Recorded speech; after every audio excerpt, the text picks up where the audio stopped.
Order? I say there will be order in this court. Your Honor, I intend to prove that this man has harmed my client beyond repair. All right, son. Tell old judgy what you did. Well, my brother was out of town and I broke into his house. Well, that's a pretty serious crime, son. What did you do while you were in there? I fixed his car. That's it? Judge, the real crime is that while on the premises, he replaced the entire contents of my client's fridge with pickle beer. Son, tell me you did not. Oh, that's bad. Life in prison.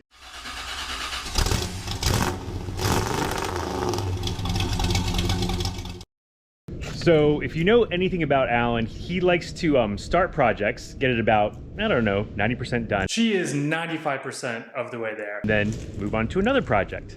And then project number 1 kind of sits there for a while. Then eventually he'll move on to project number 3. And then what was project number 1 or 2? I don't even remember. So today we're over at Alan's house to help him finish a project. The thing is, Alan's not here. So we gotta do a little break it in first. So this is called breaking and entering. Whenever somebody has something that you want and they won't give it to you, you just come over to their house and you break down the door and you take it. You're gonna kick down the door? Ready? You don't wanna kick the door? Okay, what if you just push it real hard? Just gonna push it real hard? Oh, you broke and entered. Good job. Okay, now we enter. Do you wanna play with this stuff? Yeah. All right, so Alan is actually off in the British Virgin Islands somewhere on a big boat, probably having a great time.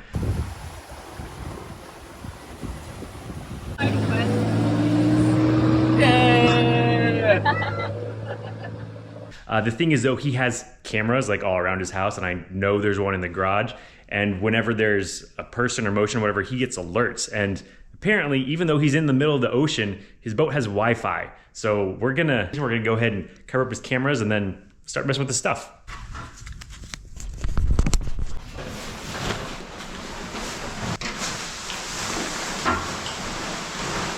And so this is what we're gonna be trying to help Alan finish today. So as I said, he gets his projects most of the way there and then progress just kind of stops because he's moved on to, you know, things like that. So he's tore this Beetle all the way down, like removed everything, like the windows, the electronics. He stripped it down to bare metal, repainted the entire thing, and it's mostly there. Like it runs and drives. The dash doesn't work right now. There's not a back seat in it. And what we're gonna be focusing on is over here. So as I mentioned, he repainted the whole car, but then one day on the way to the gym, he heard this weird noise and then a wheel rolled past him on the road, and it turned out his wheel fell off. So whenever the wheel fell off, it mangled the fender. So he has a new fender from the junkyard. He just hasn't had the time to paint it. So today we're gonna get his project one step closer by painting this thing. But first we have to get it off.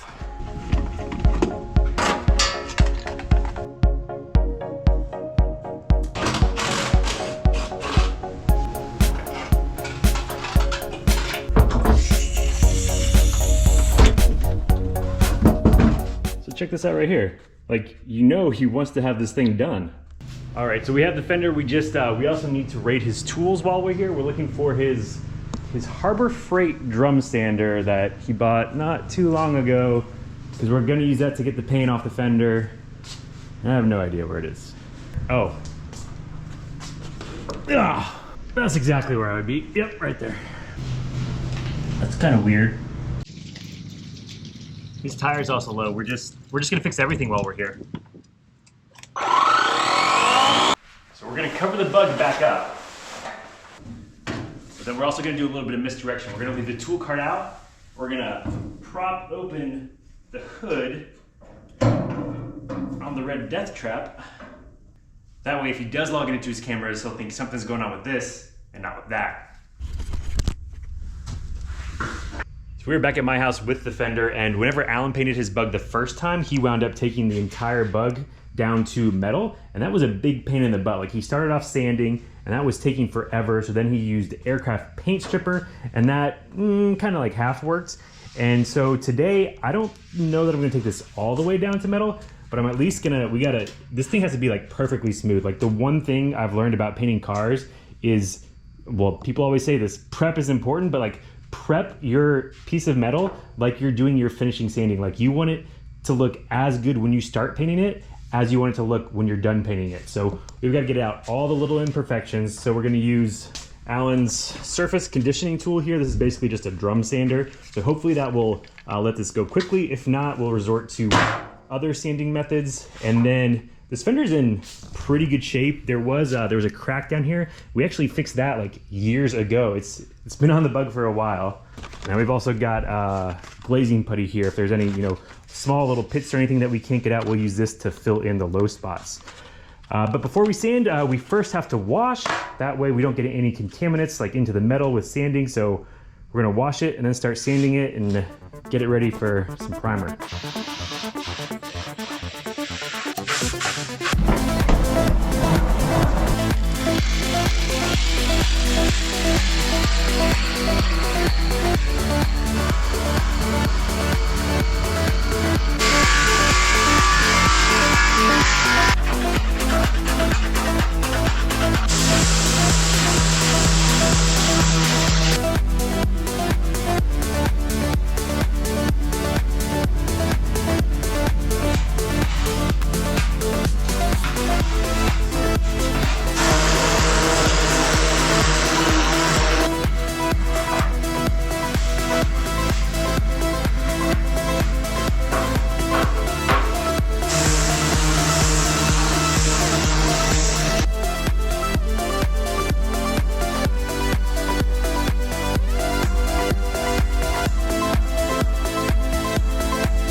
All right, I'm calling it. At some point I just stopped filming because there was too much sanding and priming and sanding and priming. And so here's what happened. So I know I said I wasn't gonna go down to the bare metal, but this thing right here, the Harbor Freight service conditioner, that thing's pretty awesome. So I put on the stripping drum, and it just made it so easy to take the paint right off. It goes into the metal a little bit, but not too much, nothing that primer can't fill up.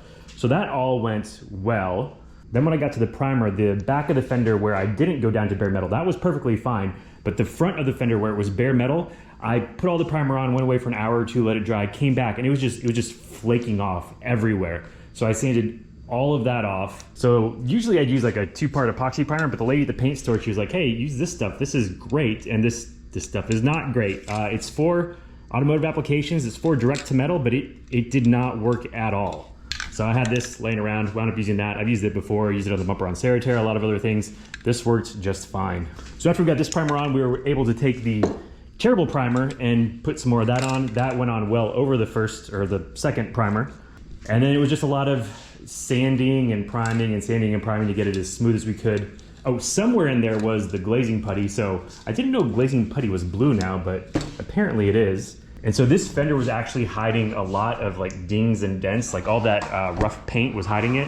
So maybe on the back, it's kind of hard to see, but on the back, there are still a fair amount of dings and dents, but on the front, it is all now super smooth. I'm not gonna say it's perfect, but it's pretty dang close. So we're all primed, we're ready to paint. And thing is, we have to paint today so we can polish tomorrow, and then Alan comes home the day after, so we better get to work. Oh, last thing, and then we'll paint. So I went back and looked at the video where Alan painted his bug. I went back and looked at a subsequent video where he talks about painting his bug, and in each one, he says he painted it the original manufacturer's green. And it got repainted the original factory green color. He never tells you what color that is though. And so if you go out there to paint charts from 1971, some say there was one green in 1971, and some say there were two greens in 1971. So kind of took a leap of faith, and we're going with emerald green. I hope it's the right color.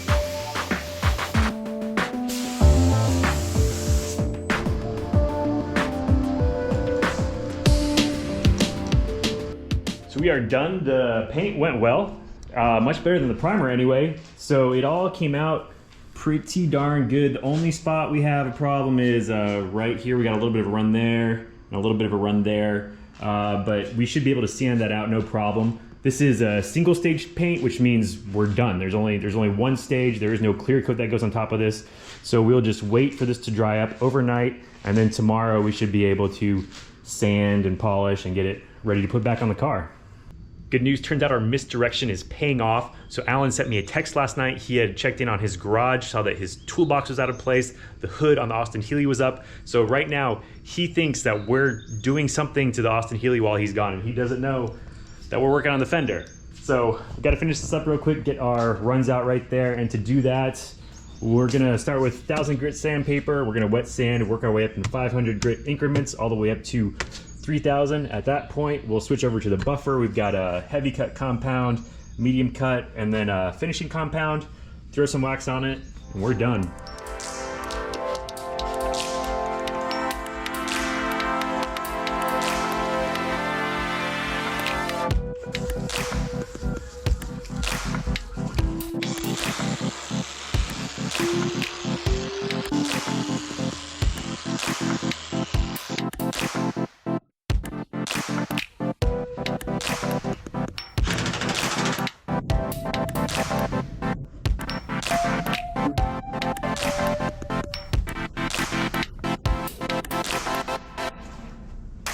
So there you have it. The old girl is back together again.